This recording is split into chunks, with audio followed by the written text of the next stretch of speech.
So last week I planned on opening the show with a quick little segment breaking down a recent Fanatics article from Drew Madry, and I'm not going to read the title on air because it's explicit, but several of you shared it with me, and I know it's still making the rounds. Anyway, I thought this piece provided a good overview of Fanatics' aggressive takeover in the apparel industry, and it talked quite a bit about how the quality of their merchandise, and subsequently Nike and other companies' merchandise, has taken a dive in the process.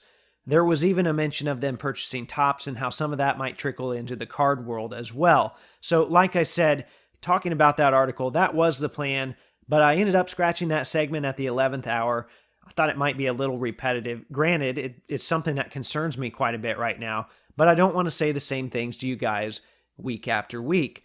Well, not long after that, Michael Rubin took to social media with an apology, and I use that term loosely, for a small batch of Philadelphia Eagles shirts that were shipped out to customers, and they were really messed up. And I shared the post in my stories. A lot of you have probably seen it by now. The numbers were super crooked, and it was something that no one in their right mind would feel comfortable wearing, not even an Eagles fan. So, like I said, Rubin posted a response. I want to read a little bit of that today and share some of my thoughts. So, Rubin wrote, "If there's one thing I've learned in business, own your mistakes. Anytime we let any fan down, it's a failure on our part, and that's on me. Last year, we sold nearly 4 million units of Eagles merchandise.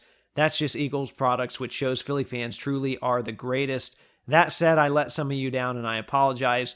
Even though this specific issue only affected a few dozen customers, it is still completely unacceptable that this mistake happened. One bad product and one unhappy customer is one too many." Now, you get the underlying message there, right? He's trying to sound like he's sorry while still downplaying the situation from the company's side of things. Because he said, only a few dozen people were affected out of nearly 4 million units. And in the comments, someone chimed in that the rest of the 4 million were destroyed after the second time in the wash. And not only is that hilarious, but it's spot on, because even if they go and press another shirt real quick, and the numbers are straight this time, it's still a low-quality shirt. And that's something that, for whatever reason, Fanatics just refuses to address. And in this case, when they talk about the production error, it's just another way for them to try to regain control of the narrative. But we already knew that about Rubin. We've seen this kind of spin before. I've outlined it on this show. That's the repetitive part I was initially worried about, but I feel like I need to shout it from the rooftop, seeing as it's happening in real time. We're already seeing it with baseball, and as I've said before, this is the path that we're likely headed down with basketball cards as well.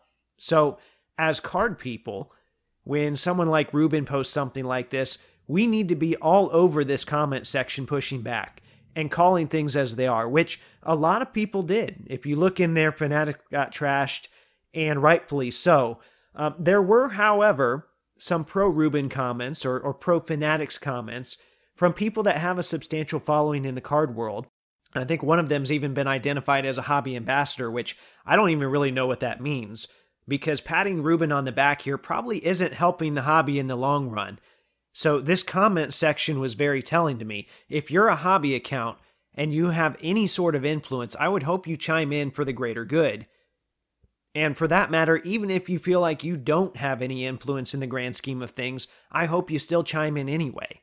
So I'm pretty sure this whole Eagles shirt thing originated with social media, and then that turned into an article. So we know that Rubin and company have at least seen some of the pushback. And this is pretty typical with what we've seen before, by the way. The grading companies are the exact same way. It's been very hard to get any sort of response from them unless one of their big mistakes is blasted all over social media. You might remember PSA and the Kawhi RPA that was swapped, that they featured in one of their magazines. BGS had that Black Label 10 Zion that was just horribly off-centered. So they have to be made to look really stupid before they do anything. And that's kind of the case of what happened here with Fanatics. And there are some of you out there, maybe you notice something's wrong, you want to chime in, but maybe confrontation's not your thing. And I get it. Even though I push back on some stuff at times, I don't necessarily get enjoyment out of it. So I get it. And if that's the case, at least go through and like all the comments from people pushing back that you agree with, or share posts from the people that are pushing back, And if everyone chimes in some way, then we can see for ourselves if Rubin and friends really want to own their mistakes, as they claim to do, or if this is just more of the same lip service that we've seen in the past.